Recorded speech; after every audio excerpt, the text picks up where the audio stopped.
मित्रों, हमारे साथ में आज बैठे हुए हैं जितेंद्र नाथ पांडे जी। आप अवकाश प्राप्त अध्यापक हैं।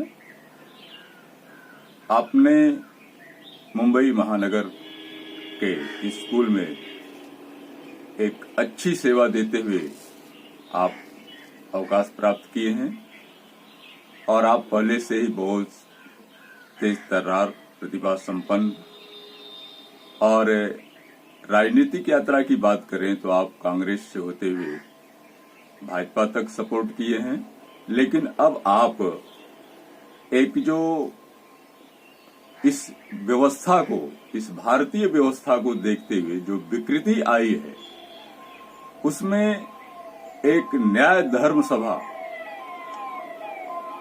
का गठन हुआ है और जिसमें जो सनातनी परंपरा में विकृति उत्पन्न हो गई है, उस परंपरा को खत्म करने के लिए और सभी आम भारतीयों के लिए एक अच्छी व्यवस्था का जो कल्पना किया गया है, जो उसके सूत्र हैं, उससे आप जुड़े हुए हैं। उसके आप न्याय धर्म सभा के यानी एनडीएस के साथ हैं, उसके प्रचारक भी हैं और यहाँ के विद्वज्जनों में से एक हैं। ये आप हमारे डोभी क्षेत्र के हटवा ग्राम सभा के आप मूल रूप से निवासी हैं और आपकी गिनती इस डोभी क्षेत्र में अच्छे विद्वानों में हुआ करती है।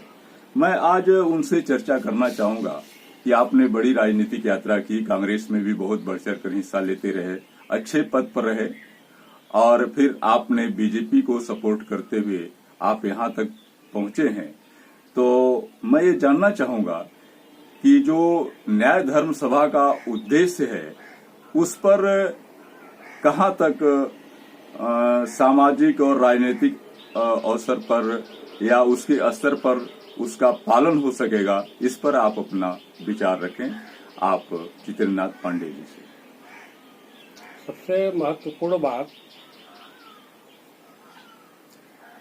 हजारों लाखों वर्षों से अन्यायी व्यवस्था प्रजा पे, जनता पे थोपी हुई है। जी। हम हिंदू राजाओं से शुरू करेंगे पहले, इसके बाद तुर्कों का, मुगलों का, अंग्रेजों का और आज वर्तमान में 1947 से अपने लोगों का। जी जी। तो व्यवस्था वही है, चेहरे बदले हुए हैं। जी। जो राजतंत्र है, राजतंत्र से वंशतंत्र हुआ, परिवार तंत्र आया, अब दलोतंत्र हो गया है। जी। और सबसे बड़ी गड़बड़ी कहाँ है? हाँ, ये तो जरूरी है। सतपात्र नेता ये नेत्र होते हैं। जी। अगर नेत्र ही गड़बड़ होगा तो जनता का भला कैसे होगा? सवाल ही नहीं है। तो एनडीएस ने असल में अन्यायी व्यवस्था में संशोधन, परिवर्तन, परिवर्तन करके न्यायशील व्यवस्था करने का संकल्प लिया है। जी। तो इसके क्या सूत्र हैं न्यायशील व्यवस्था में? इसीलिए हमारे परम पूज्य गुरु जी अरविंद अंकुर जी, ये हमारा मूल या मुख्यालय हरिद्वार में है। जी। उन्होंने अनवरत तपस्या करके, अध्ययन करके, वेद शास्त्र वगैरह वगैरह 111 सूत्रों का जो है कि 111 प्रपोजल्स हैं। जी। इसमें दुनिया में कोई ऐसी समस्या नहीं जिसका समाधान न मिले। अच्छा, इसको कैटेगराइज कैसे किया गया है कि व्यक्ति की कैसे पहचान होगी कि वो राजनीति में अच्छा होगा, व्यापार में अच्छा होगा, विज्ञान में अच्छा होगा? इसके लिए हमारे यहाँ पात्रता परीक्षण होता है। जी। हम सबको तो पता नहीं है।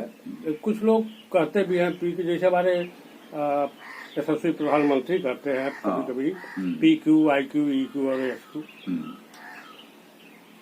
अब इसको डिटेल में हम जाए तो PQ है जो फिजिकल कंटेंट है, शारीरिक क्षमता है, बारे इतनी ताकत है कि बारे दीवार टूट जाए। जी। लेकिन उसके पास बुद्धि नहीं है, हाँ हाँ सोचने समझने का ज्ञान नहीं उसके पास। उसको अगर कहीं विद्यालय में छात्रों को पढ़ाने के लिए हम कर दें, वो पढ़ा नहीं पाएगा। अच्छा, मतलब वो शारीरिक रूप से बलवान होता है जैसे पहलवान होता है, लेकिन दिमाग से कमजोर होता है। ऐसे भी पहलवान उतना दिमागी तौर से मजबूत तो होते नहीं है। तो इनके लिए कृषि, अच्छा, किसानी और कृषि है। लेकिन हमारे यहाँ एक प्रपोजल है, इनको 5 एकड़ जमीन दी जाए। बहुत अच्छा प्रपोजल है। इसमें वो खेती करें।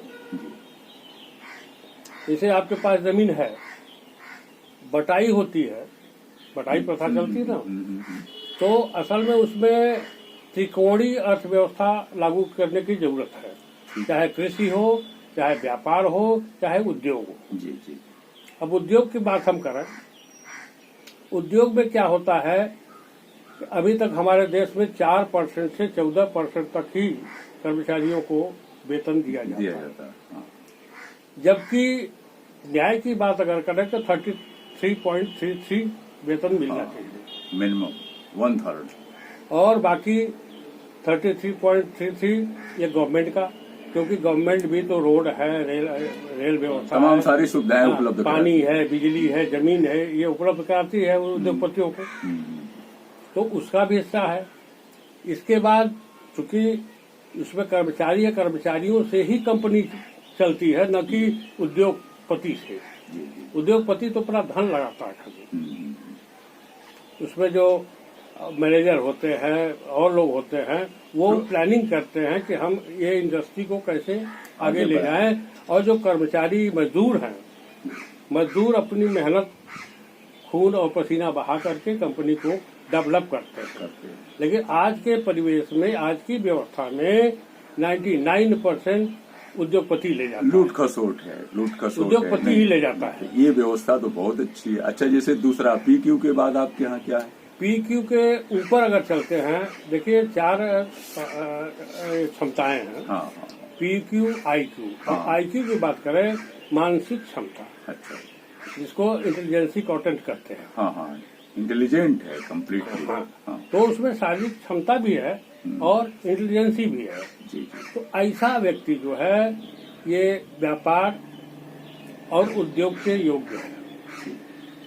ये तो अच्छा, मतलब व्यापार और उद्योग ये लगावे, काम करे। अच्छा, मतलब ऐसा व्यक्ति ही मतलब है कि उद्योग की व्यवस्था करे, सफल रहेगा। अच्छा, इसकी अगली कैटेगरी इसमें भी हमारे यहाँ न्याय सभा के प्रपोजल में है कि मिनिमम 1 करोड़ 1 करोड़ रुपया, वो भी निर्ब्याज, यानी उस पर इंटरेस्ट नहीं देना है। वाह, समाज तो पूरा विकास करेगा। ये सरकार मुहैया करावे, बशर्ते ईमानदारी भी तो वहाँ होनी चाहिए। सरकार मुहैया करावे, निर्ब्याज रहेगा, बिना टैक्स रहेगा इंटरेस्ट के, तो वो अदा भी कर देंगे ना। अच्छा, लेकिन जैसे हमारे यहाँ जो व्यवस्थाएं चल रही है उसमें अगर बिना ब्याज का दे दिया जाए तो टोटल पैसा ही खत्म कर देंगे। तो इसको रोकने के लिए आपके यहाँ इसमें क्या व्यवस्था? आज अभी की व्यवस्था में ऐसा संभव है जी, हो रहा है। संभव नहीं हो रहा है, चल रहा है। लेकिन जब व्यवस्था ही न्यायशील हो जाएगी, राम राज की परिकल्पना करते हैं लोग, देखा किसी ने नहीं है। गांधी जी ने भी न्याय राम राज की बात कही, बहुत से लोगों ने आजादी की बात कही कि राम राज लाना है। लेकिन तो राम राज में क्या था, सब अपने अपने धर्म, जो व्यक्ति का धर्म है, अपना अपना कर्म करते थे, तो सभी सुखी थे। उसमें परस्पर द्वेष नहीं था उस समय। और यहाँ तक कि राजा जो था राम,